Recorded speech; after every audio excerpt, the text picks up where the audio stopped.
themselves in areas that just did not add up in the sense that they were 180-degree polar opposite from what you would think they might have been. But being black belts, we could do anything in any industry. This gentleman has been able to reinvent himself so many times. I knew him when he had hair, and yeah, I knew him when he had hair. Say it again. I'm not sure what title he uses, but I'll use the Korean one that I believe would be correct, and it's quadronym Darren Woolridge in the house, yo. Hello, how are you, sir? I'm doing super good and getting better. Actually, even better than that, I'm super good and getting better because I'm excited. Now, let me ask you a question, sir, honestly. Yes, sir. Have you done any interviews in recent years via martial arts related, or has it been in another industry? Martial arts related? No. Life, yes, and I turned them down.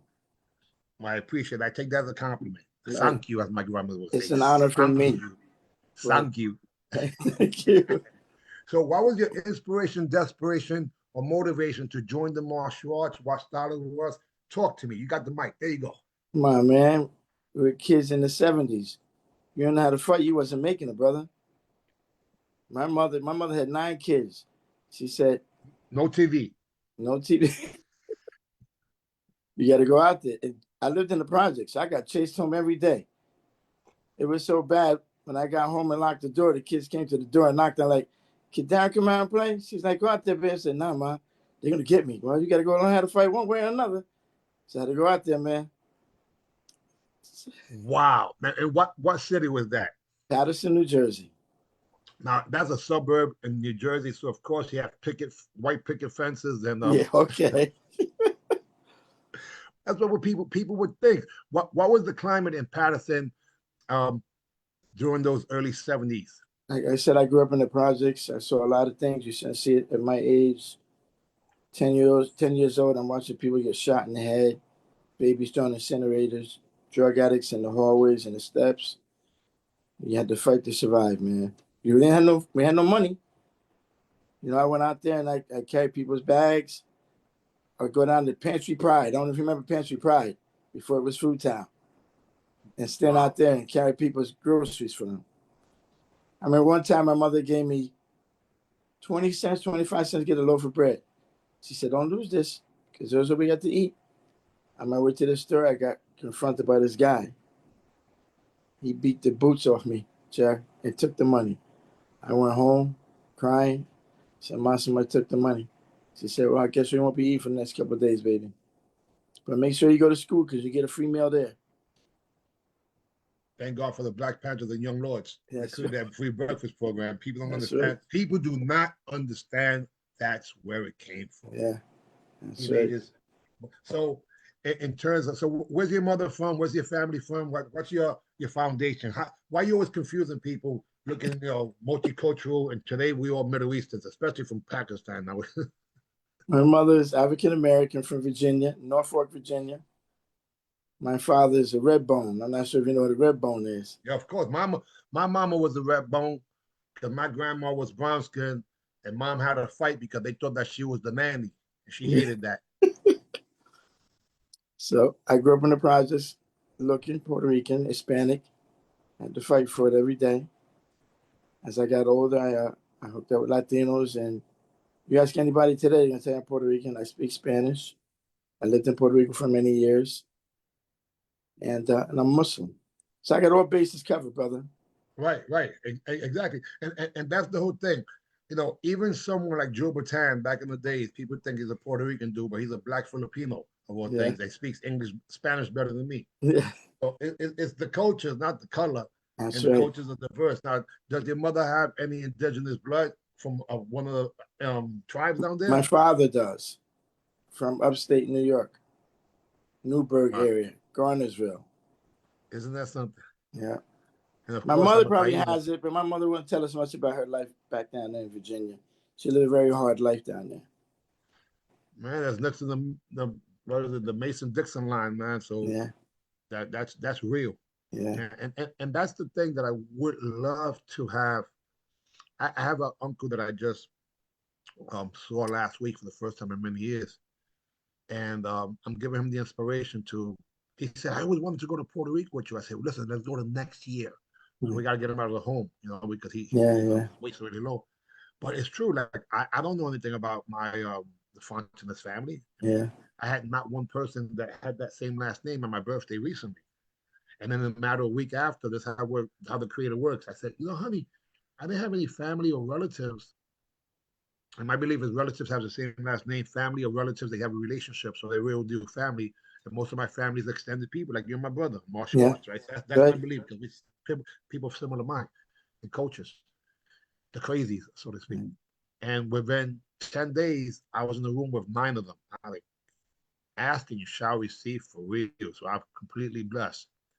So now, in terms of, so you're 10 years old. Are you watching television? Are you watching um Agent 99 chopping people in the neck and Get Smart? Are you watching Mrs. Peel? Are you watching Captain Kirk fighting some damn alien or 007 flipping Come somebody on, we're Hong watching Kong Superman, Fooey? Batman, Green Hornet, Kato. Kato, Green Hornet. That's We what watching changed it. everything, right? That's changed everything. Bruce Lee is where I'm at today is because of him, watching him on the screen. And that's for a lot of us back then. The majority, He gave overwhelming us majority of life. the people. Hey, so do you And remember going to the movies and coming out and going home and take your mother's broom and cutting it up and put the nail on the chain in and making the nunchucks? you know what? It was the super's broomstick. It was thicker. Plus, my mother, she would have stabbed me, but I still, with the ice pick. So she still, but I found 5 pocket knives mom had over there. The rusty ice pick that Yeah. she still had from the late 60s and 70s that give you gangrene, freaking chemical warfare. She gave it to my fiance 2 weeks before she passed, and the machete is still in the same spot. Wow. So no, but yes, the abandoned building, the chain had to go get it, but we used to play in the abandoned buildings, of Yeah. course. That was yeah, no, no, yeah. Mom, if I would have done that, oh my gosh, the stick was too thin.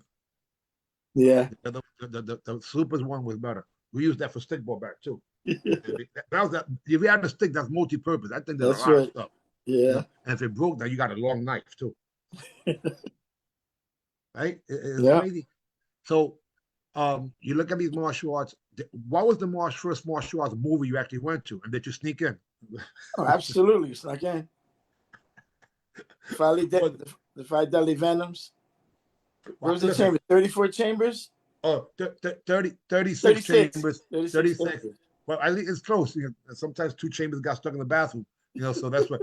But how about Five Fingers of Death? You ever had Of a chance? course. Absolutely. That was the first one. Winging. Yeah, yeah. Yeah. So you know how crazy I was? We played cops and robbers, right? And they shot at Yeah. me, and I blocked with my iron fist. And they're like, "Yo, I shot you, bro. I blocked it. Iron. Are you crazy, man?" Yeah.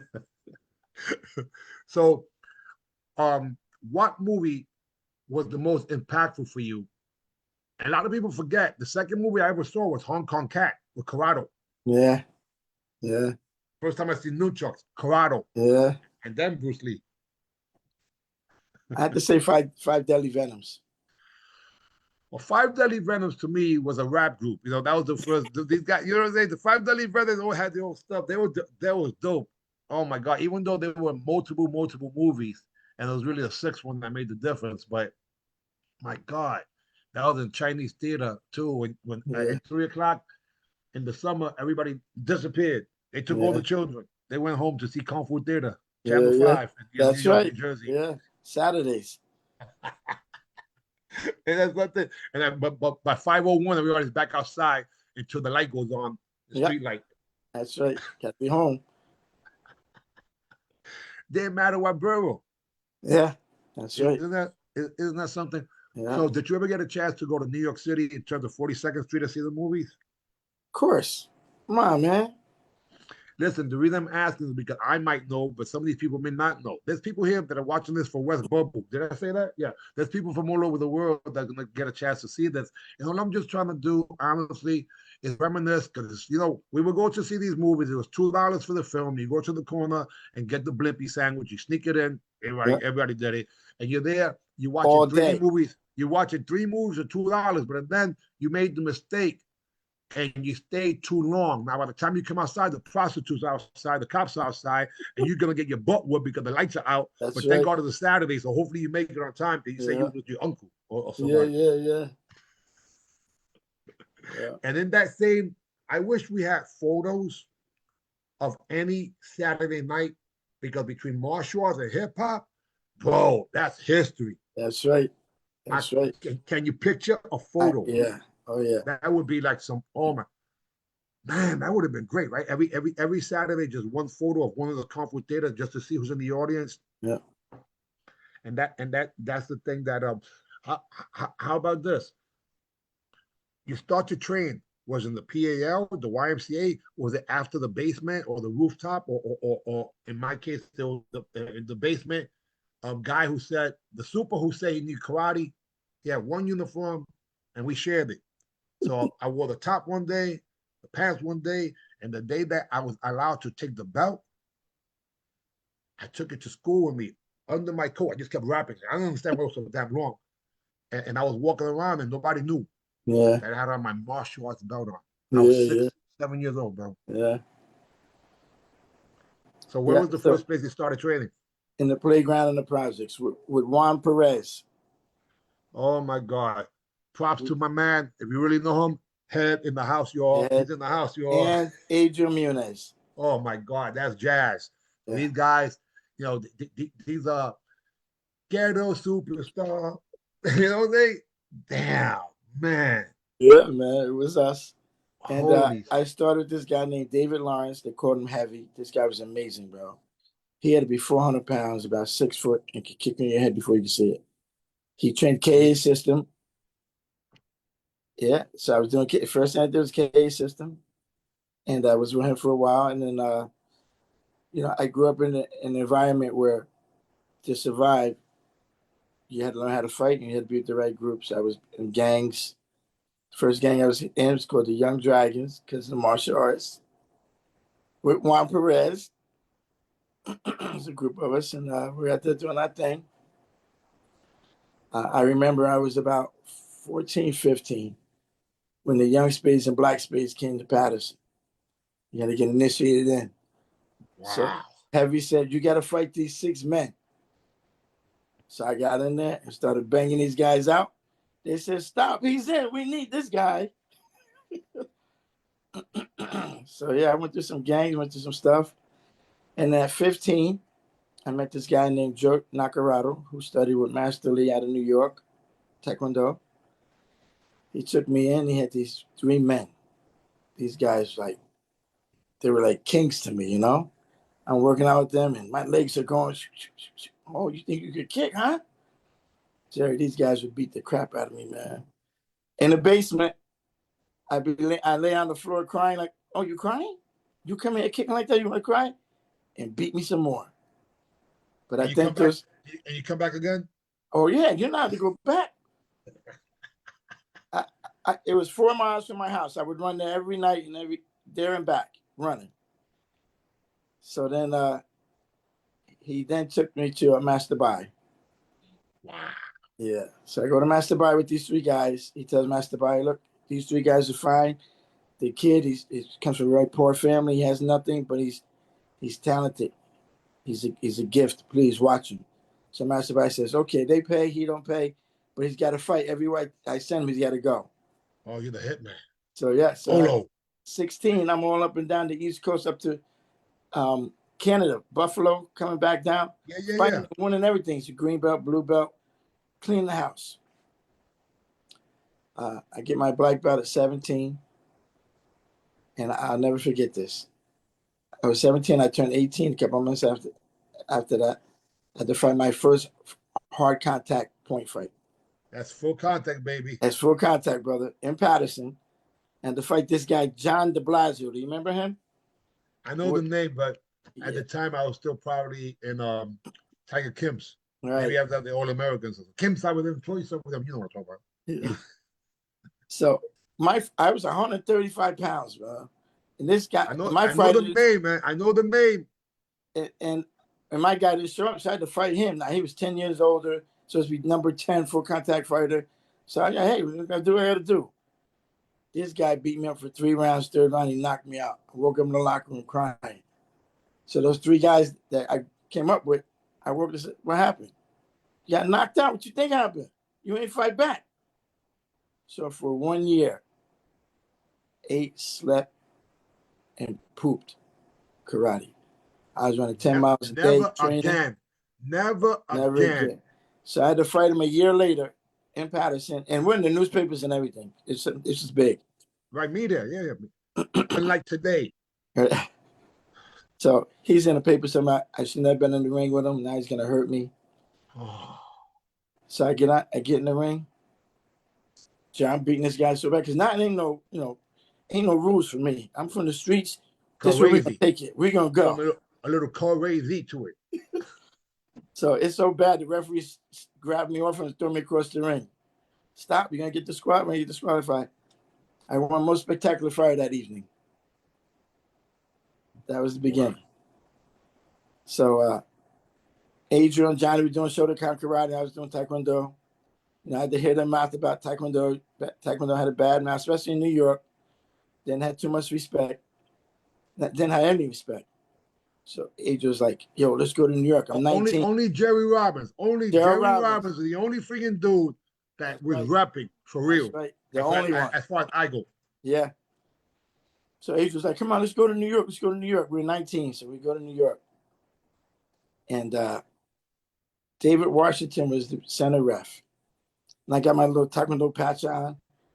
He's like, what's that? I said, Hamur Kwan. He laughed at me. He called everybody, oh, come watch this. This guy's going to get beat up. So I'm looking around, right? I get in the ring with this guy's rated #1 in the region. And off the line, he punches me in the face. I said, oh, what's going on here? It's different. Then he does. It's right. New York is, listen, I tell anybody, the Mecca of fighting is in New York because I done fought all over. And New York was it. Different. Do or die. So he does it again off the line. Bang. So I said to myself, I'm like, Darren, you from Patterson, New Jersey. You got a rep. Go get this guy. So I shuffle hit him with an axe in his face, down on his chest, and stood on top of him and said, now we're going to fight. Hey, listen, guys, just so you know, that guy, his axe kick is no freaking joke. And with the back leg, too. He'll put that thing through from here down to your ankle. Love it. So, I wasn't winning my first fight in New York, no matter how good I was. But that came with the territory. So now I got a crowd around me. I'm like, what's what these people doing? Pat me on the back. So David Washington's like, hey, don't leave New York. You just took New York by storm. Do you know who you just fought, what you just did? You're the Taekwondo king of New York as of right now. Don't leave. And I stayed. Not as much as I wanted to because I had a lot of influences outside the competition. It wasn't about the competition for me, Jerry. It was about being able to defend myself on the street, protect my family. Yeah, getting home. Get home safe. So, I still kept fighting for Master Bai. I fought the Canadians at the time were the best fighters in Taekwondo. Danny Richer. Yeah. I had to go to Jerry's teacher, Donkey Park's tournament in Jersey City. And I'm fighting middleweight. So now we're talking about that whole crew over there was no joke. That whole crew. Jerry Robbins and company. Darryl Gaston, yes, some great fighters out there. Darryl Gaston, to me, is one of the biggest unsung heroes. The time that he did compete, Darryl was dope. Incredible, Darryl Gaston. Incredible. Holy smokes. So whatever happened to him? He just disappeared. Nobody knows what happened to him. I asked everybody. Gosh. You did see in that tournament, I have Frankie Calderon there. Yeah. And people haven't seen him in many years. That's right. But he used to have hair, a lot of hair too. So I'm fighting this Canadian. And they keep saying the back kick. So first we had to fight 3 rounds. First round, I'm beating his back kicks. I said, now it's my turn. And I'm beating the crap out of this guy. Finished 3rd round, trash him. Now we're waiting 30 minutes for the judge to make a decision. Master Bai walks over to him and goes, you're supposed to win, but you know when. He said, you know why? I said, no. They want to see you more. You're going to be champion. I didn't know you spoke Korean. God, I'm joking. Come on. You Betty bad boy. Shit down. What do you mean? You mean sick? Oh, okay. What the hell? Oh, he's on my. That was like again. So then I opened my first school at 18. I'm training, and agents come by me. I'm going by him and Johnny, going back and forth. And Steve Valencia, Oh, rest in peace to El rest in peace. Diablo, Steve Valencia, another axe kick monster. He would come to the school and beat the crap out of me, but I learned. And I thank him today for everything he taught me, man. My favorite kickboxer from New York heavyweight, my favorite of all time is Paul Vizio. That's a different. You can't forget Porvizio. What Legend. decade? What decade? 70s, 80s, 90s, Fuja Pai, Underground. What? Even now. I think like 103, they can still do everything. Porvizio was amazing. Awesome. And don't let his daughters jump on you. I think Twiki should bite you in the neck too, man. Like she hardcore and can dance some sidestep for real. Jesus Christ. Now, we talk about Porvizio, but we don't talk about who trained him. You know who that was? Torato Miyazaki. Yeah. So Miyazaki and Shota Khan and Wai Hung and Fuja Pai. That's right. So I met him. He was known as Seafood. I couldn't understand why was he Seafood, but he lived in the same block as my grandmother in Queens. Wow. So he's training, but we would see him running every morning, and they called him Seafood because he comes from Fuja Pai. But when he started, him and Miyazaki, best of friends. Yes. Many moons. Yeah. And that combination of the two really helped. Absolutely. No question about that. So I had a lot of opportunities to train some great fighters. Mark Williams. I got to step back to your tournament because it was the first time, and I brought them together. I felt good being the one to bring them together. Toki Hill, Mark Williams. They heard each other, they didn't know each other. I said, Toki, come here. Mark Williams, Toki Hill. And they embraced. What Impossible. a moment. What a moment because of you. Well, all of us. That's why I say us one, because I do my part, you did your part. Yeah. And I didn't say to you, listen, in 2025, we're going to be in the Bronx, alive. And you're going to have Toki Hill and Mark Williams. Yeah. Mark's going to be with a camera, and Toki's going to come from Ohio, and you're going to have no hair. Yeah. and you're going to, bro, we do our part. Yeah. Yeah. What a moment. What a moment. Us one. Yeah. So I will see, to see Mark, guys, please understand this. The most arrogant martial artist it has to be Korean stylists to me. Yes. Right. But the most arrogant of all was my instructor, Supreme Grandmaster Kim, because he had the body to prove it. He has the seniority to a lot of people. Yeah. That was so I of course I had to be confident too. He's the only guy that probably dissed Bruce Lee, because when Bruce Lee came to Richard Chun's tournament, at the time, Tiger Kim's working for Richard Chun. So that means there's a possibility that he's teaching classes, of course, and Joe Hayes is still there. Yeah. Now, and you look at Tiger Kim, he made everybody's body look like a freaking crackhead. That's right. Because his body was like Mr. Olympia. Man, he could jump like nobody's business in the world, and they're full splits. So there was levels to it. So of course, so Mark Williams, to see him as a fanboy when he saw Frankie Calderon was like, whoa. Yeah, that's right. They stayed together all that whole time. They stayed together.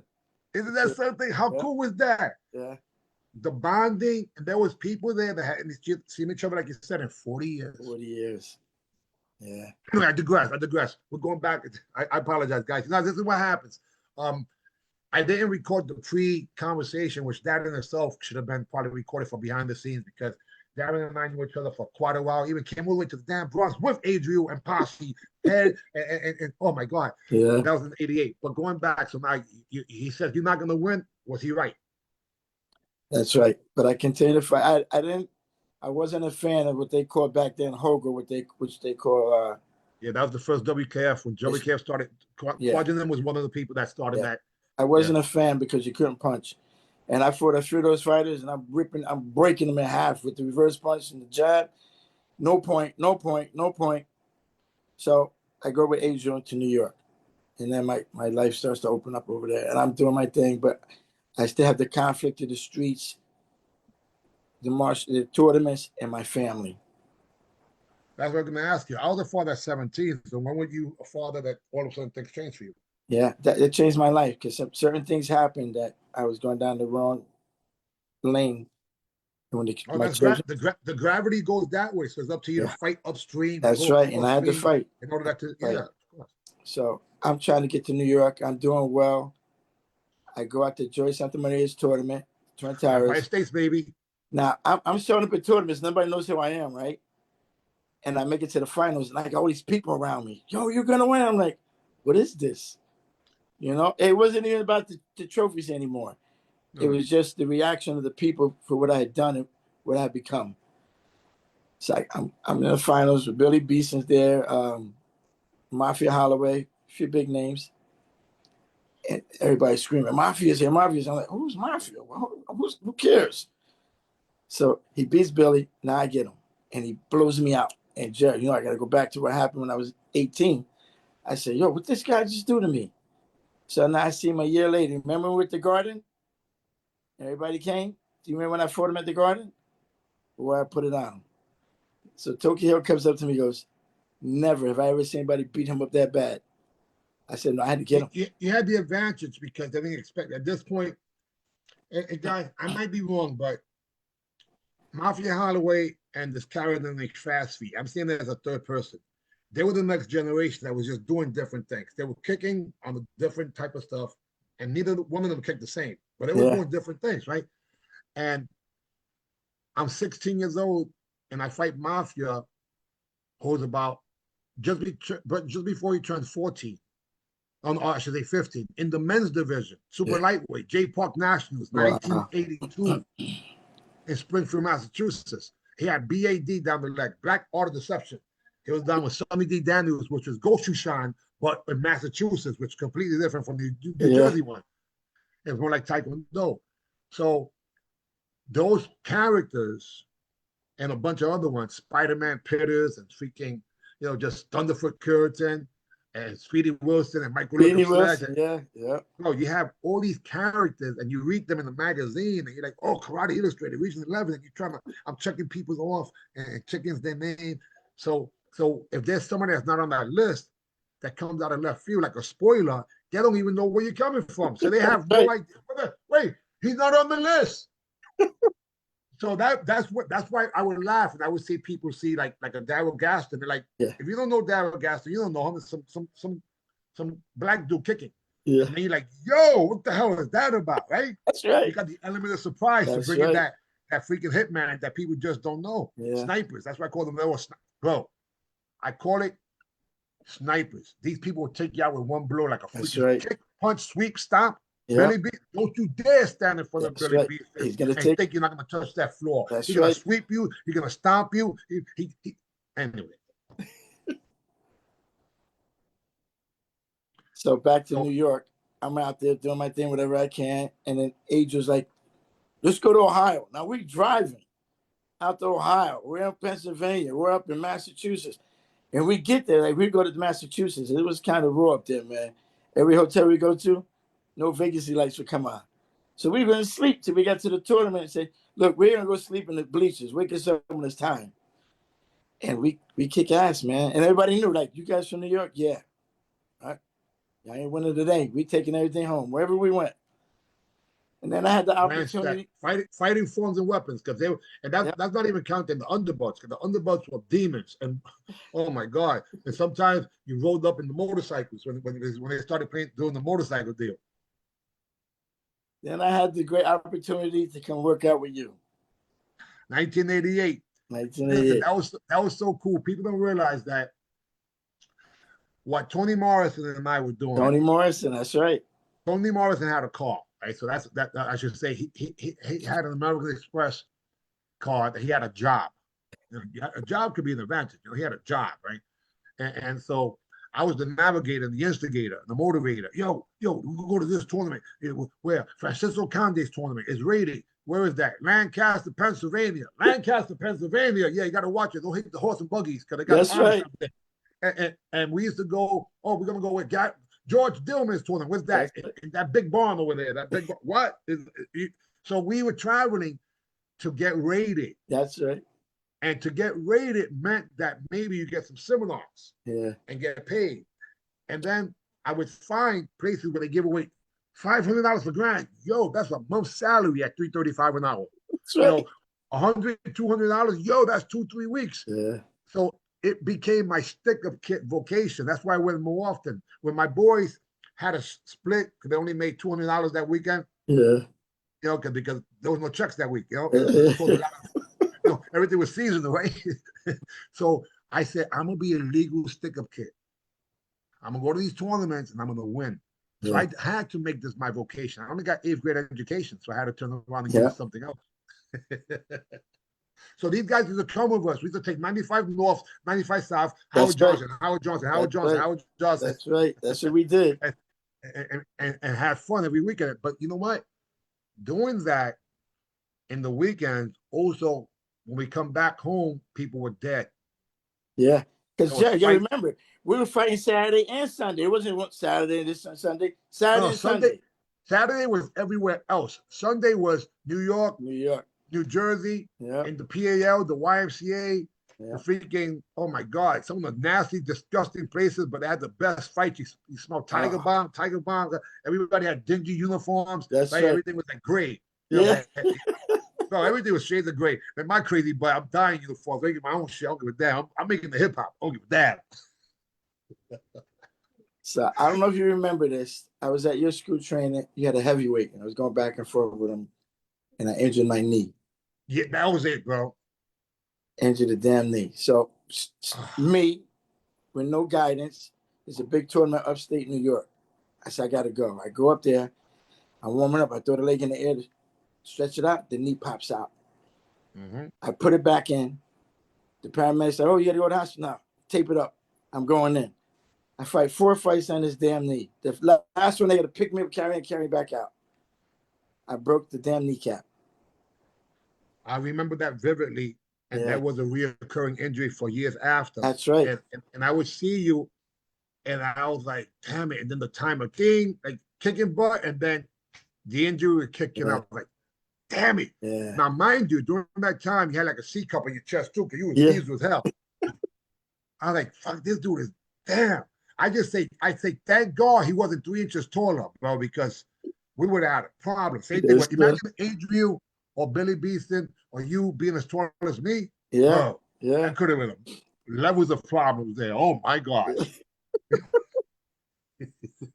But yeah, and it's I always and this is my honest belief.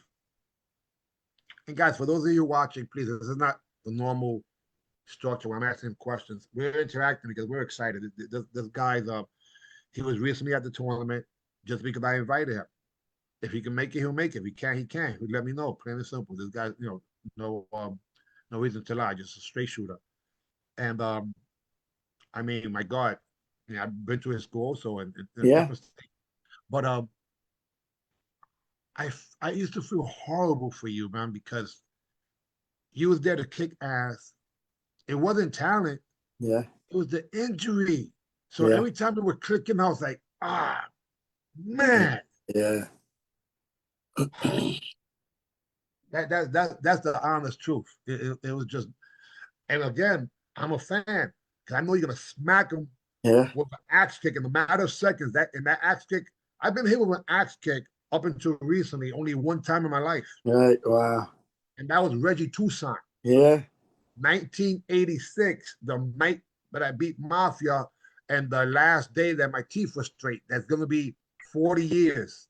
This August will be 40 years. Right. So that's a technique that not too many people can still do it to this very day. They just don't have the. Billy Blanks used to throw one that even when he missed, that thing would knock you out. What the hell was that? He used to throw it so fast. Oh my gosh! And then he used to throw it outside in. Yeah. He hit Arnold Zip White in the cheek. His face collapsed. Rest in peace to Arnold Zip White. But that was the same year that Billy got his teeth knocked out. Yeah. By Big John Jackson. Mm. You never mentioned or haven't mentioned, what do you think of my greatest pound for pound fighter that I ever witnessed from New York was Sheehan William Oliver. Well, yeah, listen.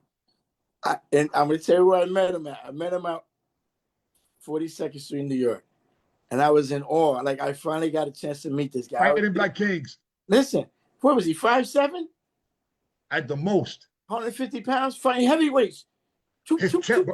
But he was built to fight. His back was so wide. That's right. He was short, but he had long legs. His legs started at his chest. His chest was this big, and he had huge hands and long arms. What the hell is that? They built him $6 million man. That's right. Oh, him and Jared Robbins, my two guys I looked up to, man. Now Jerry that guy Robbins, doing acts, holy cow, when he yeah, threw it. yeah, but he would do a shuffle, Yeah, spin this way, hit you the opposite. You're at supposed to look this way. 260 pounds. That's when he was slim. That's right. I only fought him one time, and he had the only thing he could wear at that time was this. Remember, he used to wear the farmers. Yeah. You know, he had the overalls. Yeah. And there was that Joe Versace's tournament, many years after. Yeah. But I fought him for grand. I defended my title against him, but he beat Billy Beeson that day. Yeah. And Billy literally tried to Sweep him. dump him. Not even sweep. Billy get behind you. When Yeah, you get behind yeah. get that momentum, he would just slam. Yeah. It didn't happen, but he tried. Oh my gosh. These people were superheroes, man. They did the impossible. Amazing. It didn't matter how big, how small, what age, what they just did. They were scary as hell, man. As a spectator, I was like, how the hell do they survive that freaking thing? And then when we competed against them, I didn't see it. I did it, but I couldn't. It made no sense to me. I survived. What the hell is that about? Because I'm just a fan that gets a chance to go in. That's what we were, man. All right, I got to go back a little bit. Yes, sir. 86. My first son was born. I go out to Connecticut and fight at a Taekwondo tournament. I'm running through these guys. Seok Kim was Master Bai's closest friend till they had the separation, ITF and WTF, about General Choi doing what he did.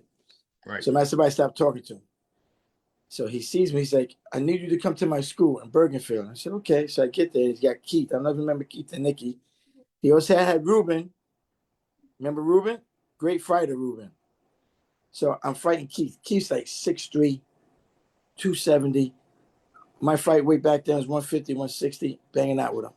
So Seok Kim says, we're going to Korea. You just made the team.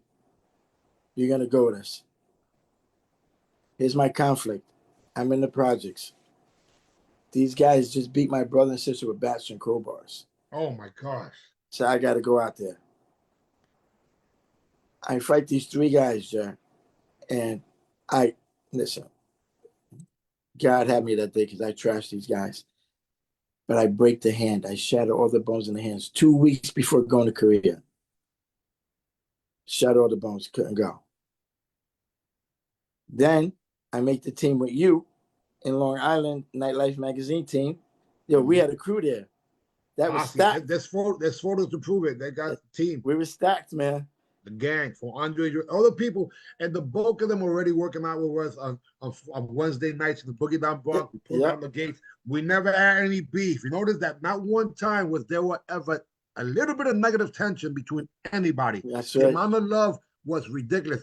That right there, we do have clips of people that I don't have enough photos and things about that, man. But we were creating real deal history. But we were breaking the barriers of what would have been, all the styles. Yeah, that team was stacked. The best fighters in New York, New Jersey were on that team, man. We were a team to reckon with.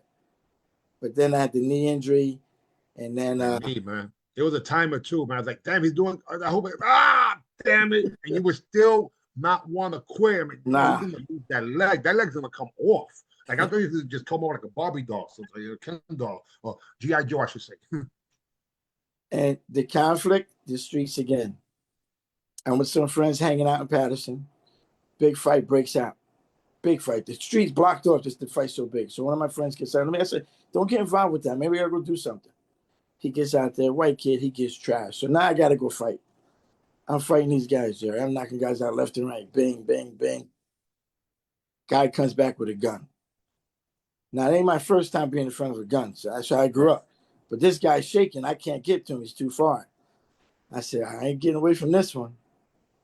My boy jumps in front of the gun and takes it point blank in the heart. Boom. Oh. He jumps up. He starts running.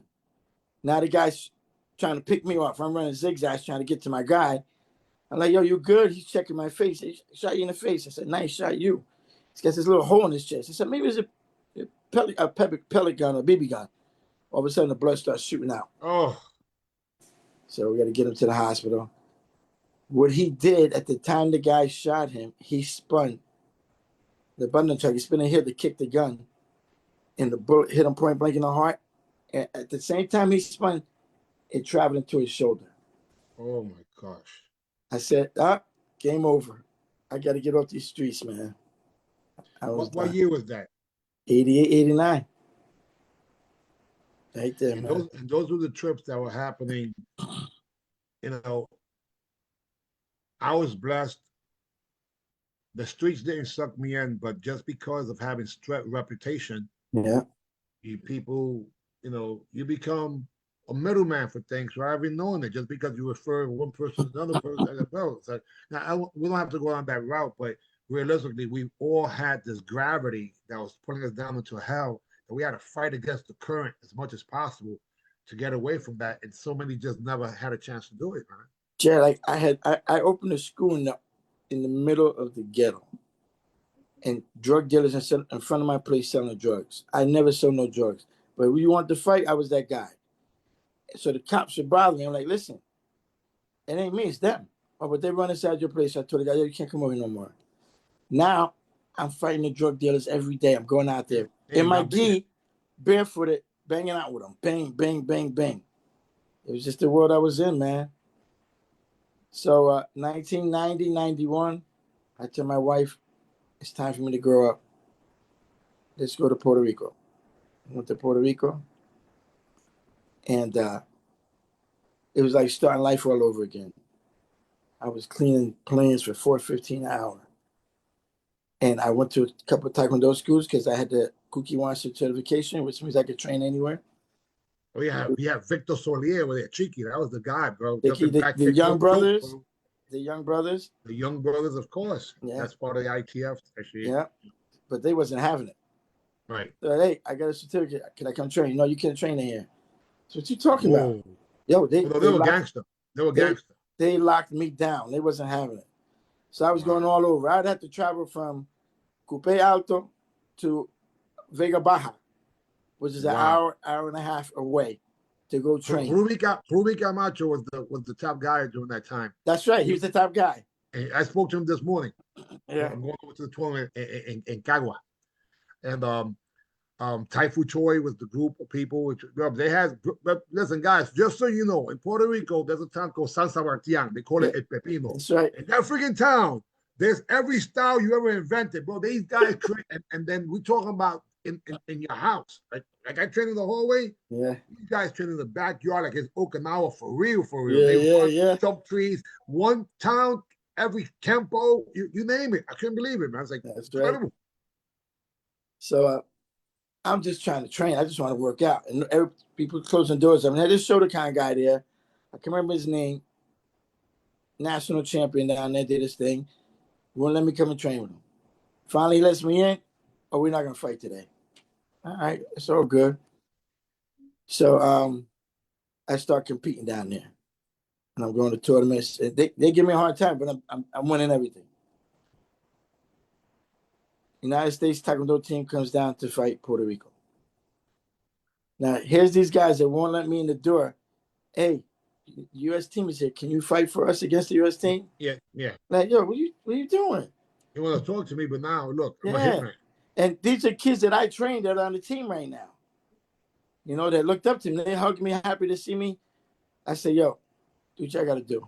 So I stayed down there for 7 years, and I told my wife I got to go home. Like, martial arts is my life.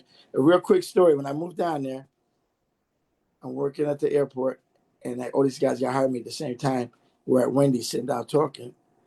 So one of the people in Wendy's comes up to me, and my Spanish wasn't good that well at the time. He wasn't too good looking yet. Yeah. So all the guys are looking at me like, you do karate? I said, yeah, I do a little bit. That guy says, he knows you. I said, I don't know that guy. He said, he's seen you on TV. I said, well, I don't know, maybe it wasn't me. He said, no, it's you. He said, he's seen you fight on TV. You do that much karate? I said, nah, just do a little bit, man. That's all. Poquito. Un ching. So, I mean, I loved it down there. I was restricted, you know. Give it was a foreign land, baby. It really was. Yeah. So I came home and I opened a school outside of Patterson. I was doing about 400,000 a year. Oh yeah. I was doing it. You know I know, guys. Yeah. Montanus Karate is totally awesome. We were doing pretty good. Yeah. No, you were doing great. You were the mentor to watch. I Had learned to from spread you. the love too, right? Talk to me, yo. Tony Robbins, Unlimited Power. We're gonna down with the success conditioning. Oh, gotta spread the love, man. And you know what happened, right, Jack? Divorce. Gotta Rocked take me. your legs out for real, for real. Rocked me. Oh my gosh. Yeah. Wow. But we got to go back a little bit more Yes, because sir. I had a fighter and he ended up going by you. And this kid was something, boy. I know you loved him. Little Giovanni. De Castro and el doctor De Castro también. That motherfucker. Jesus Christ. Yo, his father He wrecked wants my to get me. nerves. He wants to get me with that B, vitamin B. Yo, don't stick me with that. That guy wrecked my nerves, man. But Giovanni had a lot of heart, boy. No, no joke. I had a nose my size, except he was short, right? Could have been. When I started bringing to New York, right? So I tell my students, we're going to go to New York. You win your division twice, you got to go up. You ain't staying down there. You ain't taking advantage of everybody else. So now he's a blue belt going to black belt division. They freaking out on me. I'm like, I take full responsibility. And then thank God you took hold of him because I was in that crossroads Yeah, of my the timing. life. No, yeah, there's no question about it. He loves you, bro. Yeah. He loves you. And again, all jokes aside, his father was really 1,000% supportive, man. That Oh, guy, did whatever it 100%. takes for his father, man. I mean, for his son, I should say. He drove us crazy, but he was there for his son. I felt bad for the daughters, the one I felt bad because she Yeah. didn't, Grace. but Yeah. oh my gosh. When was the last time you seen him? I saw him a couple of years ago. He came to see me. Giovanni was bringing his son by me, but he lived too far. He's an engineer now. He's doing really well. So, and all this mix of me growing up through what I did in the streets. 1 second, sorry. Guys, just so you know, um, Giovanni de Castro and anybody who wanted to learn what would have been these techniques, that they're not my techniques. I just share them with anybody, everybody. I show them. Yeah.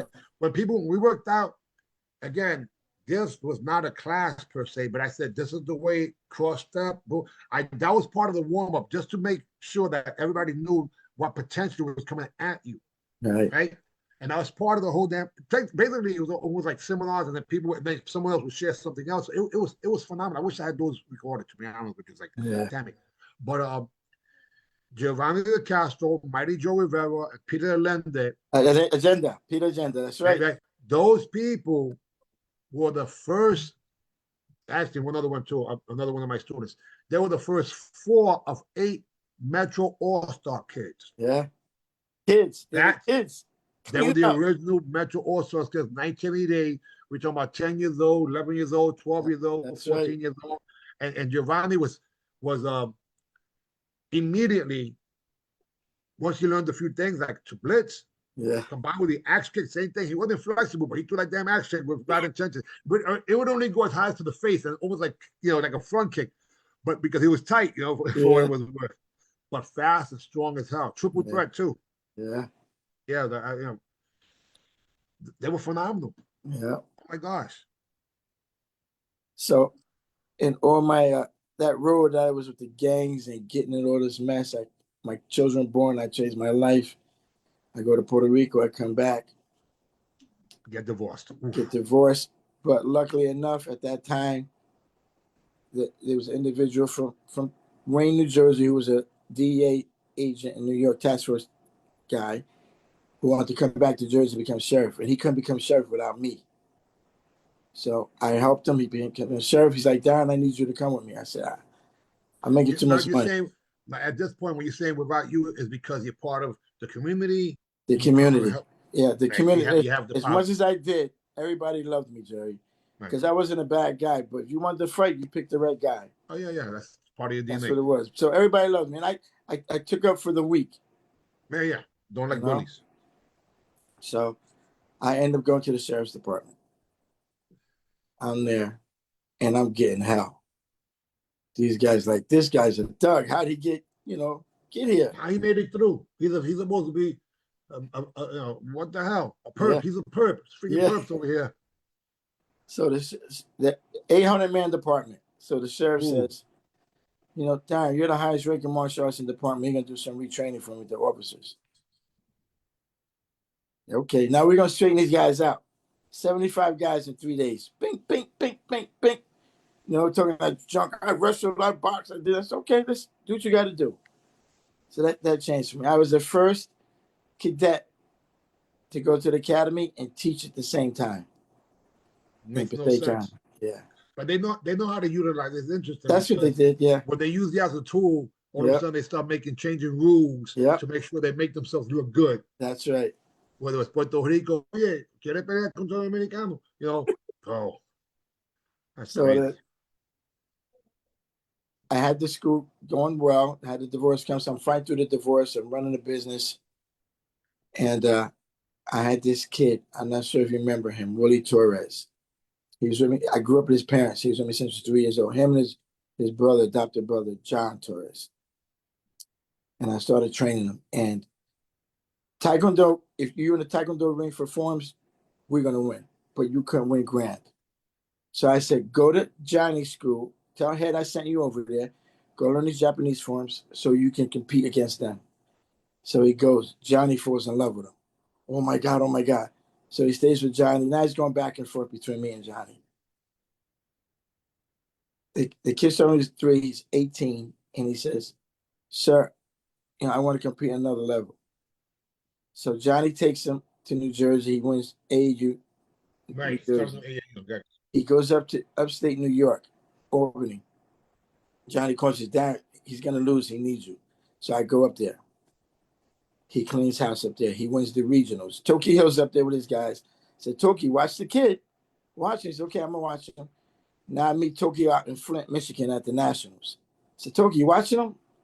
He rips through everybody, wins everything, wins national champion. He makes the U.S. team and goes to the World Championships in Slovenia. Favorite to win. He loses first round. I said, what happened? It's first time out of the country. Scared to death. he would have been the first American after Tokyo Hill After to win. Tokyo. Yeah. Wow. Yeah. Willie Torres. So Now, who's the other student you had that actually was teaching Eddie Murphy's brother? Because that was Charlie Murphy. And that Charlie. was hilarious. That was so funny, man. That's right. So Charlie was a kid named Anthony Cicilline. Anthony says, yeah, got great kicks too. That's another one Great with some kicks. big kicks. Beautiful kicks. What? He has some other, qualities that he didn't have that we're trying to build up, and Right. it plateaued. But great kid. So Charlie and Vern and his brothers were going up there, ended up by me. Started training with me before they went back out to California. K9 Posse, I think. Yeah. The DJ for K9 Posse. Yeah. Great But guys, man. Oh no, they're wonderful. Very humble, down This is to the earth funny guy. part. This is the hilarious part. So remember, we having at this time, my ex-wife has a school in Elizabeth, New Jersey, and we have tournaments inside there. And I seen this guy, Anthony brings one of his guys, and I said, man, anyone ever said like Eddie Murphy? He said, yeah, it's my brother. I thought he was joking. I thought he was joking. Yeah. But I had met Vern, and I saw Vern coming with his son, who was a student too. Right. And the funny thing is that Charlie was doing Goju. Right. Yeah. And I'm like, until I seen Vern. Now, this is the funny part. Charlie had finished putting 2 of his dogs down like a week or 2 before that. Yeah. And my ex-wife, Michelle, says to him, oh, I had to do the same thing. She said, but I didn't let him go in alone because I didn't want him to feel alone when it happened. Yeah. Boy, that was a trigger. Charlie said, you mean? And I'm like, so I see, now I realize that's Eddie Murphy's brother. Yeah. And he's looks like he's gonna cry. I said, what you did to him? And he Jerry, walked they out. loved their dogs like you could believe. Loved them. That was their life. Vernon. So I mean, not that I would lie, but you know what I'm talking about. Yeah. Oh my God. You can't make this thing up. Elizabeth, New Jersey, in the freaking alley, Eddie Murphy's brother doing Goju, and then my ex-wife making him almost cry because of the dog situation. Impossible. Yeah. Rest in peace to Eddie, to not Eddie, to Charlie Murphy, man. Yeah. After that, I was invited to Memorial. It was an honor for me to be there. It was nice. A lot of big people showed up. and they got in, and then they got into jiu-jitsu. They started Yeah. becoming. V Jiu-Jitsu. That's right. That's right. V Jiu-Jitsu. You can't make these things up. The culture or the interconnecting culture in New York, New Jersey, of course, because they moved out to Jersey. If you moving Yeah. on up, like you moving on up, you went to New Jersey and certain areas, right? In the meantime, Jersey was so ghetto. I've never seen an abandoned projects. Like, bro, how you get an abandoned project? Well, abandoned is one thing, but a project abandoned, you go Yeah. to levels to that shit. I think it Yeah. was in Irvington. Yeah. Irvington. Irvington was. Yo, ghetto for real. And you think, oh yeah, we're gonna move to New Jersey. And where? South Jersey, Camden. The body count. Are you kidding me? They don't freaking know. People just ignore it. I mean, no, it's not just dark. It's not just dark. You know, Yeah. whole body, and it depends. Same thing with orange. Which orange? Because you go to the wrong orange. Wrong orange. That's right. That's right. There's a bunch of orange. There's Yep. the wrong one. You're in orange. Okay, west orange. Okay, east. Or maybe you shouldn't go that way. Yeah. Yeah. Yeah. But I remember going over to Harlem Week, and we're fighting against these people, and this dude took us to his house. George Benson is in Jersey. Yeah. So in Fort Lee, and that's where there's a guys for those who don't know, there's a strip on the other side of the GW Bridge that all the entertainment, it was Millionaires Row. Alpine, New Jersey. Imagine after Alpine, Fort Lee to Alpine. Am I Inglewood. wrong? Because you moved from, if you went to Jersey, that's where you're going to live at.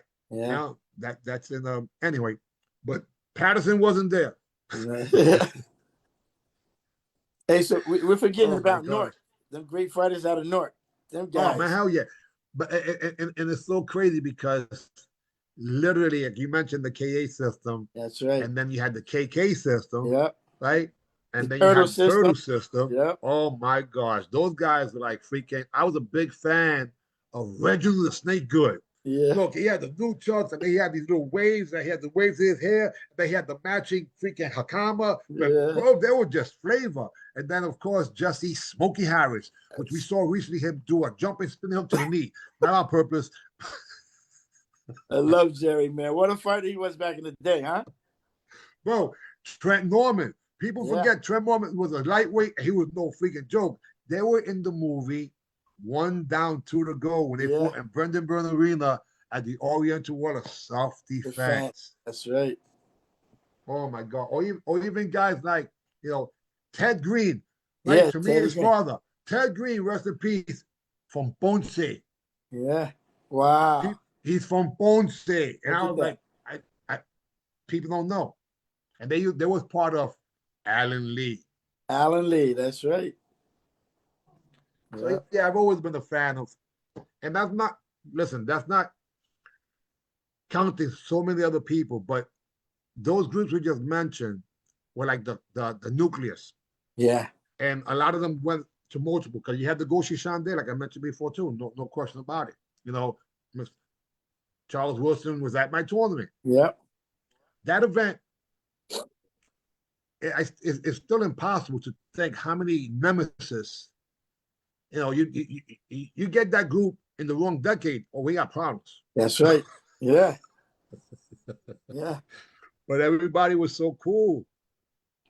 And then the great and now gone Michael Di Pasquale. Oh my gosh. So now what I loved about him in particular, I met him in 1985 at the Miyamaru, which was Professor Pereira. Antonio Pereira, rest in peace. Pereira, no joke, right?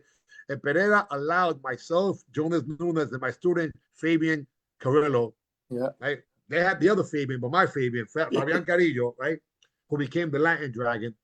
We did a demonstration during the Blackbird examination. They let us do it. 1985. So who was there? Senior was there, and Junior was there. Yeah. And then years after, when I got time out, the last Dragon to come, who would be there any time, working out with us too. Ty was in the house also. That's right. Right. People forget that Ty literally got down. I got tired of telling people, kept asking me, can Ty Muck fight? I'm like, what? Bro, he was a kickboxing champion. He just whatever. Yeah, yeah, And plus, he was at the Roxy as a bouncer, freaking 14 years old, the bounce yeah, internationally. He can't even get in. He's a freaking bouncer with Nathan Ingram and Big Doc Williams, all those freaking guys that were bouncers too, right? yeah, So his brother Michon used to run the door. He had the list at Studio 54 when yeah. Mike Stone, the biggest promoter, was doing these shows. Yeah. But anyway, so time up. At this time, Michael DePasquale Jr. has his own magazine, That's right. and it's a full color magazine. That's right. I take the Last Dragon time out, and we go to New Jersey to compete. Rest in peace to Pete Sarangano Sr. Sarangano, that's right. Sarangano. from Staten Island Yeah. that we saw in the movie Super Weapon, the documentary.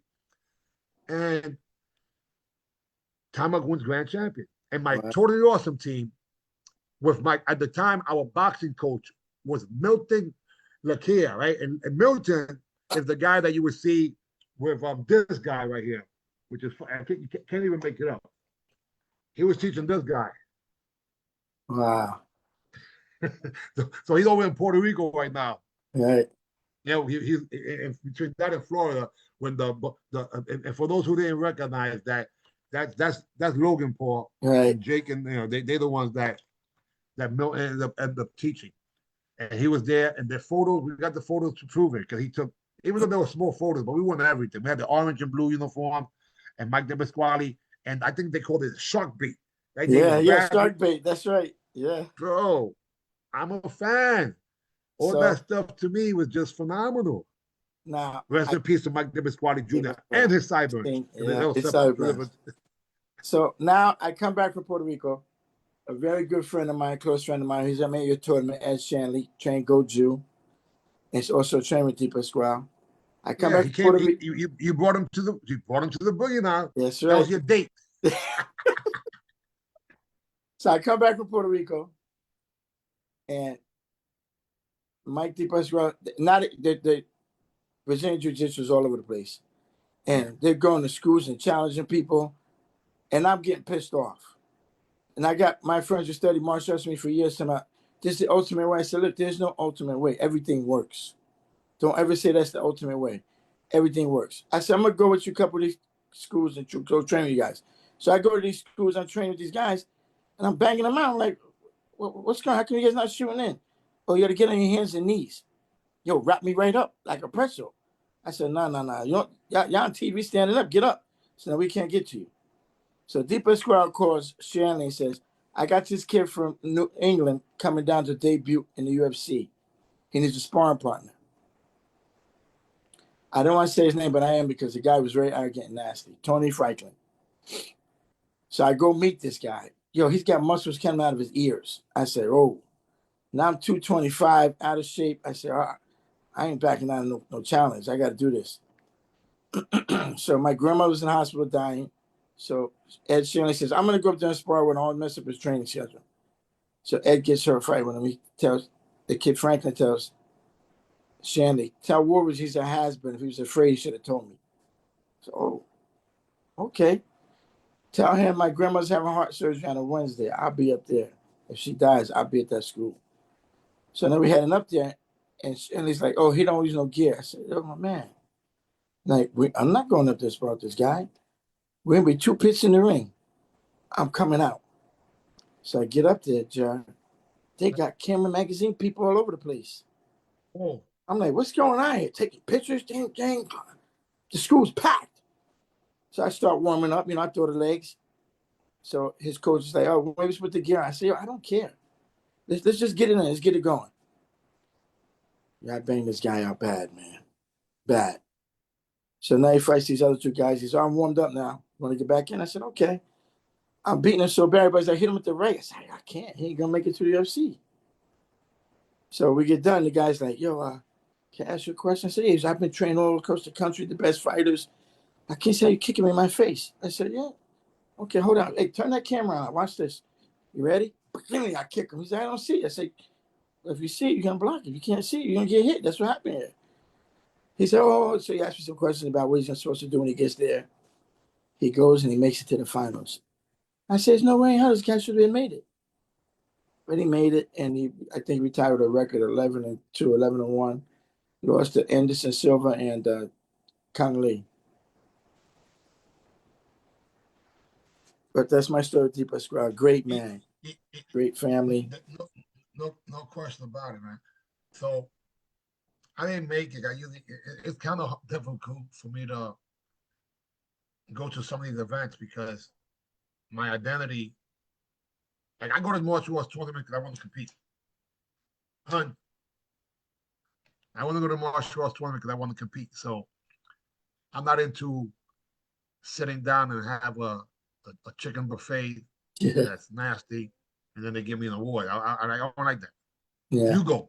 Yeah. And I'm cool. But that's not my thing. Yeah, my I'm the same way. ADHD don't let me sit down. My ADHD doesn't allow me to be my best, sit down in the corner in the timeout. Yeah. But so the Pasquale and my God, I never stopped not snapping. And they wanted me to be, they were roasting him, and they wanted me to come in and be a roast. Yeah. And I had it down pat, bro. And I was gonna say he was sponsored by Griffin because he had that dog, he had a three. He didn't have a 2-pay, he had a 3-pay. Yeah. I said, him and Elvis, Elvis is alive. That's and on and on and on. But what a freaking cool person, man. My man was so freaking cool.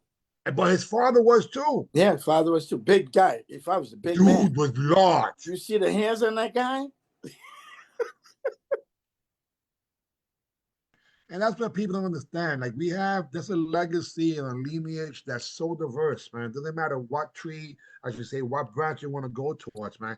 I love every freaking style. There's nonsense about styles that parade. I don't know what the hell that is. Like that's like, realistically, even the color and the creeds and the race. I don't give a bro. It's relationships. If you get along, cool. It doesn't matter. Like what the heck? And that's I guess my advantage can honestly be that I look like I'm.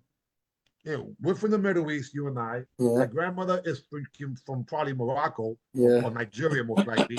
My mother could be any combination of any freaking thing because she literally was the red bone or the high yellow, which is derogatory. But and we were all. That's not counting the 5 shades of freaking darker that look like they're from the Ivy Coast with hazel eyes. With hazel eyes that speak better in Spanish.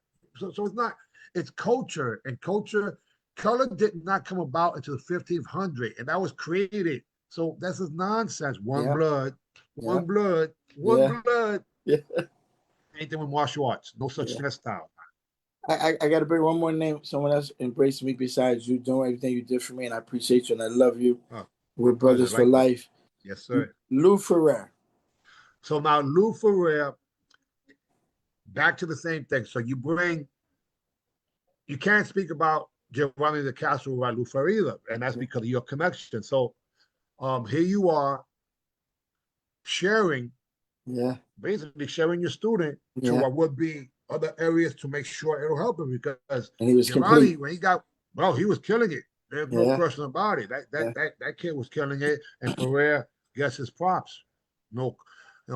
Ferrer to me is okay. So from that entire group of what would be the Professor V descendants, of course, he has the Moses Powell people. Right. So for the Moses Powell people, for me, the one I respected the most, and again, this is the only thing I can identify, was Little John Davis because he was fighting. John Davis, that's right. But Lou Ferrer, he was out has there. Never stopped fighting. Okay, he's never stopped fighting. The best that I saw him do was it's about 10 years ago now, but he's never been a good kicker.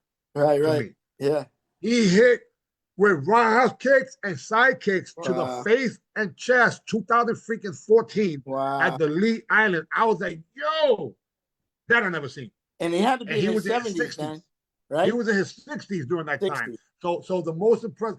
Lou Ferrer's never been pregnant like me. I'm like 3 months pregnant. That guy's always been in shape. You know what I mean? Yeah. So props to those people who've been able to at least, not become little Buddha like me at times, but because I respect those guys, man. Let me tell my relationship with Lou Ferrer. So I came in Queens or Brooklyn, and he's got to fight me. And I didn't know who he was. So I was in Brooklyn. It's probably Ronald Moran's tournament in Brooklyn. So I went to work on him, and he's like, "Yo, where you from, Patterson?" My man, yo, you got to come down to my school in Perth Amboy. I said, yeah, I come. Then I started seeing his jiu-jitsu. I'm like, whoa, man, this That's guy different. is different, but it's sweet. Got that flavor. Got that Got the sazon on salsa, it. Adobo. salsa, mambo. So I go to his school, right? He's got people from all over, boxers, wrestlers, different martial artists coming to train with him to learn what he does. So he's like, this is Sensei Darren Woolridge. He does Taekwondo. Yo, the people start laughing at me. Yeah, again, Taekwondo Yeah. guys. Just so you know, expect Taekwondo only had props during the time where the All Americans, most of That's them that right. were winning, came from one of these styles. That's So when if they you would want that, come. Yeah. but when the WTF, when the separation happened, it was It done. was done. It was over. So they all lined up, say, Shihan, which one's going to fight him first? He said, oh, you'll get your chance. Hold on. So I break one guy's nose, caught another guy's nose. Oh yeah, you would have that, guys. For whatever it's worth, you better have good insurance because this guy dead. Someone's bleeding all the damn time. Either they're gonna bleed and then he's gonna hurt his knee. What the hell? They bleed, you hurt his knee. I think that rhymes. I was a confused guy. But You know hey, what? You go for a home run. That's why. And yeah. again, honestly, how often you used to push up, lift weights? Like, what was the deal, bro? Yeah, your upper body was no joke, bro. So my father, when he was home, was a tyrant, alcoholic, drug addict, and military ranger.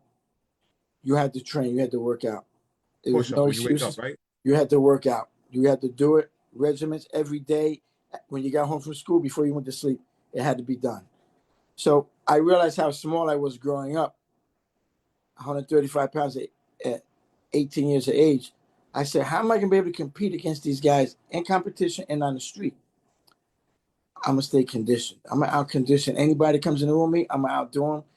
And when I get in a fight with you, as soon as you take that deep breath, I say, now it's time to fight. And that's what it was. And that was the thing. It was like similar to Oliver, where your upper body, if you were Right. 6 feet, you would have been 225 Yeah, yeah. chisel, you know. But lucky you was a tall ass midget, so your ass didn't, because bro, otherwise there would have been problems, man. I used Yeah, to man. always say that. I look at Billy Beast, he had those big legs. I looked at Yeah. Adrian, oh my god, and I looked at even KA, and then you and a bunch of other freaking guys. I was like, yo, thank God I got about 5 or 6 inches on them Yeah, because that's otherwise right. my skinny butt would not be able to mess with these dudes. I just got the distance, thank God. And then combine that with a little fear of getting hit, combined with mom gonna whip my butt, and I made up the difference and the angles. Otherwise, I'm dead, bro. You're Doesn't being add up. modest, man. You're a great fighter. You're amazing. I love you. I love what you're doing, what you stand for. And I'm 100% behind you. Anything you need from me. I'm busy. I'm still in law enforcement. I'm the director of the sheriff's department now. I'm still doing the And school.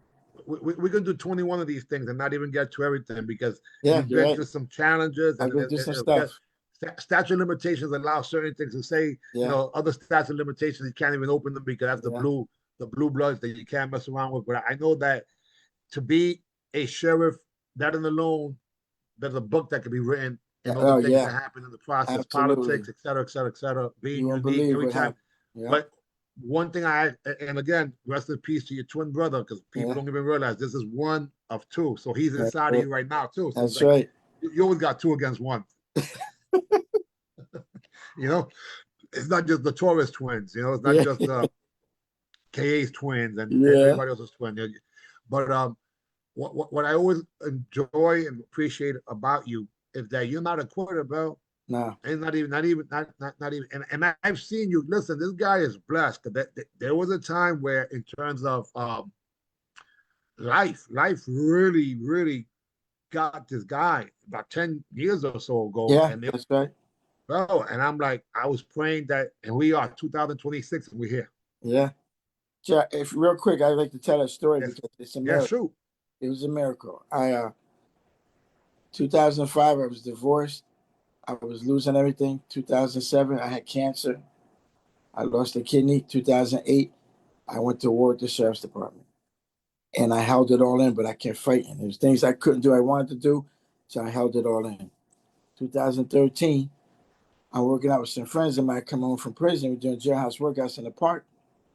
I get a dump in my chest. I'm like, what was that? So, I keep working out for another hour. So my guys are like, yo, you still doing the karate thing? So I start shooting the feet at them. Ding, bing, bing, bing. I leave. I get in my truck. I'm driving for about 40 minutes, heading home. Now I get some pulling in my arm. I'm like, I can't be having a heart attack. So I keep driving around because I don't ever go to the hospital first. I wait till it's done before I go. I said, you know what? Maybe you should go. So I get to the hospital. I tell security, look, I got to park this truck. Park it out. Can't get it in. Now I get in an argument with them. I said, look, I'm at the sheriff's department. Don't touch my truck. I'm going back and forth with these guys. Finally, I get inside. Doctor says, what's wrong? I got chest pains, but I feel better. He goes, oh, we're going to check you. The doctor slaps me in my face. I said, you lost your mind? He said, don't go to sleep. I said, I'm not tired. And he's yelling, he's screaming. So they throw me on the stretcher, run me into the operating room, go into my groin. The guy's like, you drove here? I'm like, yeah, what's the problem? He said, what happened? So I told him, since I told you I was working, I got the dump. An hour later, come here, 40 minutes after that, arguing. He's staring. He says, do you know what's going on? I said, nah, I don't know what's going on. He goes, your heart's not working. I'm like, what are you talking about? Makes zero sense. He said, there's no blood or oxygen going to your heart or your brain. Dead man walking. How the hell? Yeah, he said, there's no way physically possible for you to be alive and talking to me right now. I said, what happened? He says, you had a massive heart attack. I said, when? 2 hours ago. He goes, the Widowmaker, the heart attack you had, people just fall over and it's done. You keep working out, you go drive around, and then you go fight with the security. He goes, my man, this is a miracle. Yeah. That's right. So when I say, I'm fighting every day to make it 40 more years, I'm not being facetious. I have and bear witness. Now you're giving me a little bit. I say I knew about the cancer and those other things up to that point. But the point is that the blessings that we have cannot just be taken for granted. No. The possibilities. So I'm doing these stories, and I don't care if you want to speak for 20 more hours because this is your story, right? So thank you. And I'm only interjecting because I'm excited. You know, and you know that's really what it comes down to. And I apologize. And you're part of this story with me. You're with me in this story. This is my life with you. It's ours. Hey, you popped up in the Bronx again. I didn't have to call you twice. No. But you did contact me a bunch of times saying, listen, if I can't make it, I will be there. However, I have some challenges. And I'm like, listen, we're good anyway. You have your VIP at the door. Bring whoever you want. We're all cool, right? Yeah. I mean, so I got to keep my word, which what else? Word is bond for real. So, my gosh. And what year was that? 2013. So 2013, you literally died, but refused. Yeah. And the creator wasn't finished with you. And I'm gonna bring that up. So 2 weeks later, I'm starting to move around. I'm back on the floor teaching, but I can't drive yet. So I had my son take me to the doctor's office. Sorry. What happens that day? So you get smacked, you freaking have no blood pumping, and that's right. So come on. So now they say you have a fever. We can't do the surgery right away. We're to put one stent in, but your arteries are blocked 97% and up. There's nothing going to your heart. So we're gonna lay you in the bed, and you can't move for the next 2 days until your fever goes down. All you do is move your head back and forth. That's it. You move anything else, we got a balloon pumping your heart. The balloon comes off, you're gonna die. So I have the surgery, triple bypass. That could mess up the day, That could kind of mess up the day. And then now you're thinking, or your loved ones, not about yourself. You're thinking about all the people that you care about that won't be able to be. Right. So 2 weeks later, I'm at the doctor's office. I run the steps. I go in his office. Hey, doc, sign off so I can start working out. He goes, what do you mean? He just run up the stairs. Go, what are you doing? Go sit down. Go sit down. So he goes and gets all the doctors in his practice, about 10, 15 doctors. They all come in. It's a pleasure, it's an honor to meet you. So he comes, he goes, you know why they want to meet you? I said, no. He says, because you're the first man ever that they've ever seen live through that heart attack. I say, you know why? Alhamdulillah. My work's still not done for him. I still have work that needs to be done for him on this earth. Besides, I'm a modern day warrior. So let's get this thing popping, doc. Yeah, next. And that's the thing. We're crazy, bro. Yeah. Yeah. We're freaking nuts, but we are not alone. And Yeah. that's the good part. That's why I always say us one. Yeah. Because if you think about it, oh yes, this is a Taekwondo instructor. His name is Sensei. What? Like, what are we talking about? Sensei is supposed to be someone there. What the, you know what I'm saying? We don't care. Yeah. I don't care. It's not. Listen, I am not humble, damn it. I'm just honest. There's more shit that I want to do. I only did a portion of what the hell I wanted to Yeah. do. So yeah, I understand that I've done things, but this shit compared to what I want to do. I don't care about the past as much as I care about the present and the future, because the Yes, sir. past I can't do jack shit about it. But Yeah. moving forward, my God, Lord, if you give me a little more time, I'm gonna help as many people as possible shine bright. Yeah. What else can we do? Let's leave this village a better freaking place, That's man. right. What else do we have, bro? Yeah. I mean, realistically. So now here we are in 2026. Yeah. Well, not really. It depends on which calendar, guys. Yeah. But regardless, the point is the point is that how do you make it 13 more years since then? That's impossible. Every year, every week, every month. And then how many people do we lose in those 13 years that did Oh. not have those challenges and trials and Yeah. tribulations that you had? That's right. Yeah, I hear these nightmare stories going back a bit to the past in the last few years. What happened to him? He had a heart attack. What happened? He had a heart attack. He had a heart attack, and I'm like, how did I get to this point? And they couldn't. And for me, it's that I'm not done yet, man. For What him, else? Okay, there's no let's keep it other. real. I don't care, but keeping it real. It can't be us. I mean, we barely don't want to clean the dishes at times, or Yeah. whatever, what the case may be. It can't be us. Yeah. It's through us. Yeah. That's why I always say us one. Remember, Yeah. we did in Taekwondo, we say Taekwondo. Yeah. Right? Yeah. Yeah. Kung Fu, you said Kung Fu. Kung Fu, you said nothing. So the us thing, I never really, I know Yeah. what it means, but Yeah. I'm like us one or whatever. My point still is that every single one of us, I believe, is a version of the creator. That's right. Right? So because of that, when you're being creative, you're being like the creator. Yeah. And your life is supposed to be inspiration for other people to do things, but you have to lead by example. So Yeah. you can't do it. Tang Loy, think toy, you have to go out there and do it yourself. Yeah. And then they see what you do. Lead by example. Goodbye. That's what happened with you. It's not, I can tell you, but I can show you easier. Yeah. That's why I'm happy that there's videotapes of me. People asking, did you fight this guy, that guy? I said, this. I said, yeah. I found some tape. I said, did you win? I said, I don't know. It's your opinion, because I could be wrong. Like, you take a look at it, you tell me what you saw, because people have different perspectives. But I'm glad I have more than the average person. Yes. But in 2016, I didn't. Yeah. I didn't have anything. I went online. There was no highlight reel or nothing. Yeah. I'm saying, wow, I'm a liar. If or my children were liar. If someone went to look for information and they don't find it, that means it doesn't exist. It never happened. I'm like, holy crap. Yeah. So I started accumulating, looking for people to get. Billy Beeson was one of them. He sent me a bunch of tapes and stuff. And I'm like, oh my gosh, everybody has to do this. We're the patriarchs of our family. We're supposed to honestly be able to do that. And that's what this is part of. This is all part of. What other stories and things? 2013 years. What have you done in those 13 years? Like, that's another life. Yeah. Literally.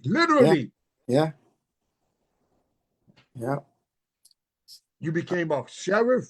You got into conflict. We don't need to get into that, but still, that war there was incredible. That war was incredible. That was a war for me, and I survived it. I did the unimaginable with them, and I made it back. And that's gonna be a great story to tell at another time. And nobody's gonna believe it. Right, and that's the exact point. We're just trying to create blueprints or stepping stones for people to avoid. We saw the map, and we go down that way. Hey, you're gonna get hurt. Go this way. So we're trying to help people navigate through this incredible life that could be wonderful. Yeah, when we get older, we're supposed to have the wisdom to not go down that way. Yeah.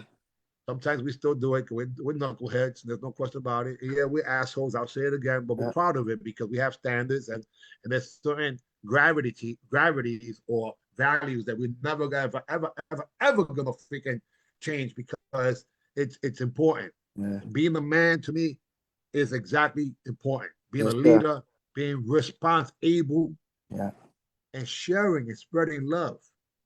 Nothing And more and back to powerful the than that. sharing, like you said, what we did with Giovanni, where Oh, you had the opportunity to help with him and the prayer.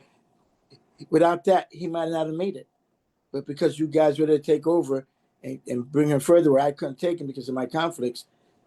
And the same thing with the martial arts. I had the opportunity to train with great, great martial artists, including yourself. And I was able to grasp things that worked for me and add it to what I do to make me who I am today. And I got to give a shout out to Mark Williams. Mark Williams is one arrogant son of a bitch, but I love the man. yeah. I But what, love what, him. what, bro, but you're supposed to be confident. Yeah, It might have been when he had the braids, because sometimes braids kind of to throw you off. You know what I'm saying? yeah. I love No, no, him. yeah. But Her Mark was there. Perez. Listen, he was there. All right. So Diego Lopez again Yeah, goes through Ferrer, comes to us, and he wants to go WTF. So we have him train with Herb. yeah. And it's the The best. same thing. Yeah, yeah. Herb. I interviewed him, and for the first time ever, he exposed Paul Vizio's He had influence. to. He had to. He doesn't win the Olympics without poor Vizio. Not yeah, without poor Vizio, he doesn't win it. Yeah. In the meantime, Mark and Paul and Patterson and Jazz and company. Oh my gosh! Yeah, yeah, But iron yeah. sharpens irons, That's right. diamonds sharpen diamonds, and That's that's why right. I respect them. Yeah, You guys, that's a whole other story, but the truth of the matter is that there were gang wars or style wars, yeah. and it wasn't just locking, popping, booging, That's and right. breaking, baby. That's right. You know, when you eliminate what would be politics and you go into just let's go, and you got to check. And And including Adriel, my yeah, brother, Johnny, my brother. When no, I but that's what I'm decided saying. I stopped training Taekwondo, I continued training Taekwondo, but I would go train with them because I wanted to add that up to what I did. So Adriel says to me, "You can't do no kicking in here. You got to start over, put the white belt on." I said, "Okay." So 2 months go by, 3 months. Adriel's like, "Hey, when you put that black belt," I said, "Nah, I'm starting over." No, no, put it on. So now we're arguing about me putting this black belt. I said, "Nah, I'm gonna go to the whole system and I'm gonna earn that black belt." Yo, please put it on. Stop playing, Darren. I'm like, Adriel. Guys, listen, I gotta laugh because Adrian was not a man of a lot of words, right? Yeah, yeah, And he loved his jazz, so he yeah, listened to his music. He was very internal, yeah. and if you know him, he was a character. But at the same time, one of the most dangerous people you can ever freaking meet, That's right? right. Again, he was a pretty cool midget. Oh my God, wait a minute, hun, the phones.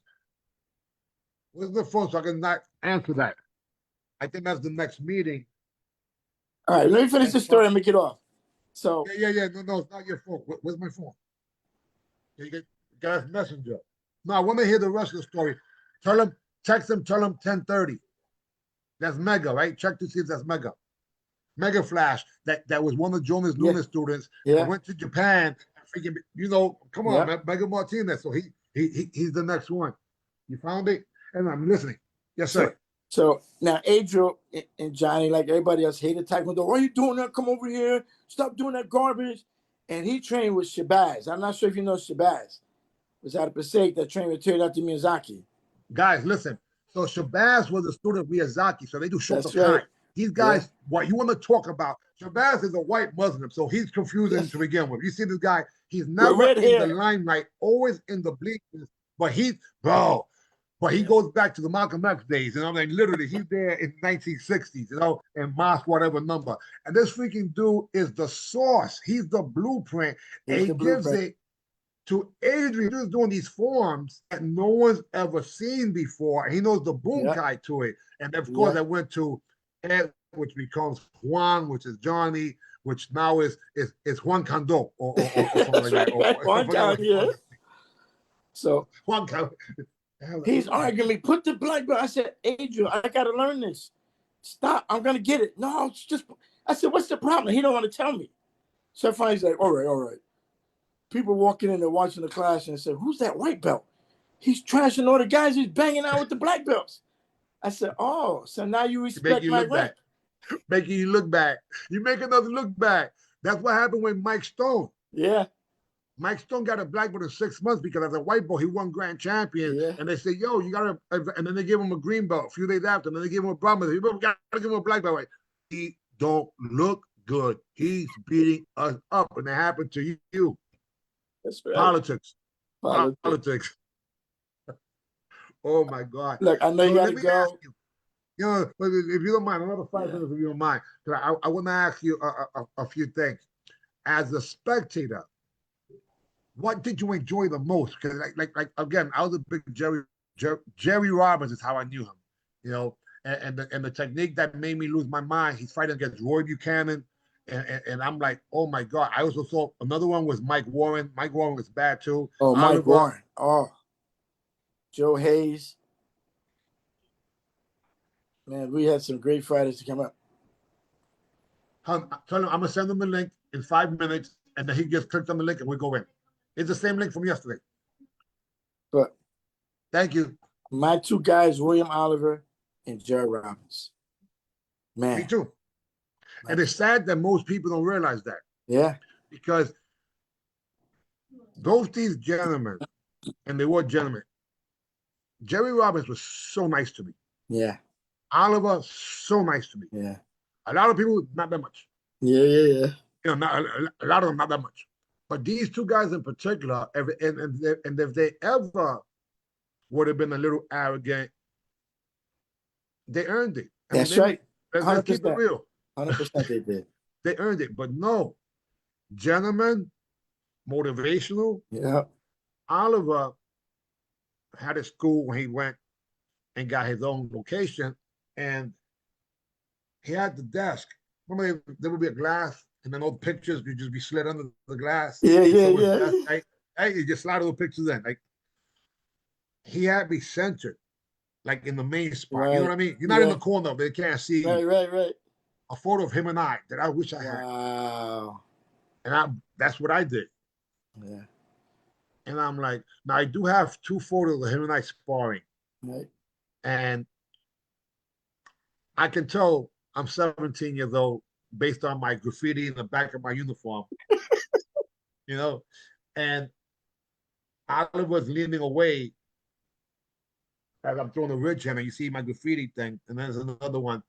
But I'm like, those are 2 of my most cherished photos ever. The other person that was so good to me, that told me I should fight men today because I can win today. And he didn't say 2 words to anybody. It was Billy Blanks. Yeah. Blanks taught me how to blitz. I always give him the credit. Yeah. I also talk about Joe Louis because he showed me how to fake reposition. Yeah. I always give credit. Nasty Anderson, taught me how to dive bomb. Jonas Nunes taught me how to have the heart because in Taekwondo we have no freaking hands. And all those lessons. In Taekwondo, you would throw a kick and then turn around. If they punched you behind you, what are you doing? It was nonsense. Yeah. But when you got to the highest level of it, you realized that your legs were just not. They were different. That's right. They were different. But if you missed, you had a problem. These guys wanted to sweep you and stomp you. A guy like Sam McGee would freaking spin, kick the leg out, and stomp you. He got Lewis, who's represented for so many years in Taekwondo, but they were what made that era, and this is my bias, and there is a bias. Between 1976 and 1986, those 10 years was the best I ever seen martial arts. They had the flavor of what would be modern times with an attitude. Yeah. It was that decade, 76 to 86, that I bear witness as a 10-year-old peewee. Yeah. That my first trophy was at Master Yee's tournament in Westchester County. Excuse me? Yeah. Master Yee and Westchester County Center. Yeah. November of 76, where I took my first place trophy. Because I had lost in May of 76. I joined April 19th, 76. So 2 weeks after, I go to Tiger Kim's tournament in Fordham University. Right. Oh, you just turned up. I get Bill. So those things to me were just mind-boggling. Sub Kim, Van Cleef, Exactly. Yeah. little kid, Yeah. Yeah. sweeps, kicks. Yo, what the hell's going on over here? Yeah. So that's what I bear witness. 77, Oriental Water Self Defense. Are you kidding me? That's right. That's right. 76, I'm there at the Phil Forum, 2 shows. Yeah. 77, I see Ivan Putski. Boy, I love my wrestling. And he's there too. Yeah. Yo, we saw and bear witness to things that they were the future. That's right. This can't be the future. Yeah. Yeah. We were already in the garden. We were already Yeah. on ABC. Yeah. They were already in movies. It Yeah. wasn't the people that were fighters were the stars of the movies. Yeah. Even someone like, oh my God, Fred Williamson and all that whole era. Yeah. This guy's the number one independent filmmaker of all time. Went Yeah. to Italy and learned that stuff. The boxers of that era. Oh, yeah. Take 76 That's right. to 86. That's right. Take those guys too. You're And you right. told me if that's not a different breed. You're right. That's But right. I'm biased. I know I'm biased because that was the times when I was into it. Yeah. But from the 76 Olympics with Sugar Ray Leonard, his entire, come on Yeah. now. Yeah. And of course, young Camacho comes in during that time. Yeah. And the people that were pretty much Sugar Ray Robinson, whether Yeah. it was our lead version or whatever. So I'm Yeah. biased. I know I'm biased, but Yeah.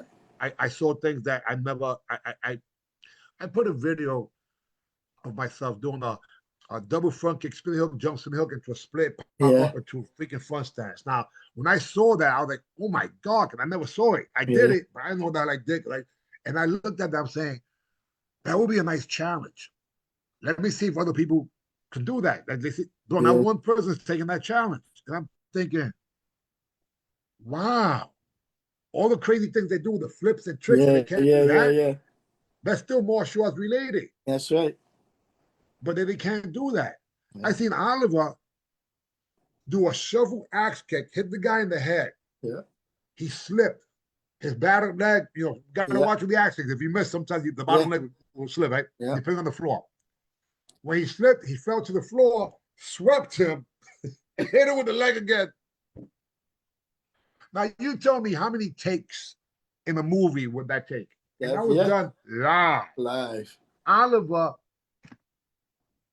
again, when I looked at the magazines, Key Vitale was #1. Oliver gets swept by Vitale. He's upside down. He's freaking horizontal and punches at Vitale. Are you kidding me? Yeah. It made no sense. Yeah. The timing, the tempo, That's the right. distance, the coordination. A guy comes at him. I never seen anybody do this. Oliver jumped up 180 and throws a controlled back fist that touches the guy in the nose. Yo, I lost my mind. I'm not hitting somebody is so hard. That's right. It's easier, bless you. It's easier to hit them. Yeah. But to just tap them. Control. Like, yeah. Oliver did that, and I could not believe it, man. And I don't have it on video, but that's what I bear witness to. Again, my instructor, his younger brother, Byung-Min Kim. I got him on video. They're standing on the chair. The guy's on top of him. So if you do the math, that's at least 9 feet. Yeah. These guys are about 5'6". He's a little taller. Maybe he's 5'6.5", 5'7", right? Run, jump, do the side kick, and then roll the opposite way. Well, the guy's on top of his shoulders while he's on top of on a chair. That doesn't make any sense to me. Then, unlike today's paper clips or boards, bro, these guys had pine tree boards. Pine, that's right. An inch and a half, 2 inches. He jumps, he does a split kick, crack. Yeah. And those guys are on top of chairs. Yeah. It just, so when I saw things like that, I'm like, they're superheroes. So when people would say, and I would do things, they would make a big thing about it. I said, hey, shit, bro, you should see what these guys were doing. What are you talking about? The pedigree and the standards was just so high. Yeah. And even my brothers, Simon and James, or Chun and Nam Kim, these dudes were flying. Yeah. You see him again. You see these guys do what the father and the uncle did in Oriental Water Self-Defense in the start of the movie one down, two to go, and I was like, holy crap, these guys are 6 feet and plus, like the tallest Koreans I ever freaking met. Yeah. They were in movies, and they're more American than me. Those Yeah. guys are we still. I mean, only one of the two came but they were in the house at my tournament too in the finals. Now I'm gonna tell you something that nobody knows. I'm in my teacher school, Master Bias. There's a picture of Tiger Kim in the school doing a split on the chairs. I said, yo, I want to do that. I don't know if you've seen any of my pictures of me doing it. I do the split on the two chairs that's by my shoulders because of him. Diesel too. That's the part. So I'm saying Diesel, he was Diesel. So that's why you wanted me. That's the reason I said that. Because listen, you was big chest, big arms. Say, damn, thank God this guy's not big. If you was taller, that'd be a problem, man. There would have been not that the problem, but I'm just saying, imagine if you was as tall as you. Yeah. It was a problem. My battery's getting ready to die, but real quick, Billy Beeson is like a brother. I love that guy. He do thick and thin when we were you going. You went down to his wedding, didn't you? That's right. Yeah. Jonas family. There's so many. I hope I don't forget that today. I love. Tell them I said hi. It's family, man, and nothing like any other. And I want to say thank you for everything, brother. I appreciate this opportunity to share. We've just begun. Yeah. Now, like you said, my regrets are I don't have no damn videos or pictures. I'm reaching out to people. Get them to me, please. Yes. I need them. Guys, listen. Those of you who are out there, you have history in your basement, in your closets, in your room.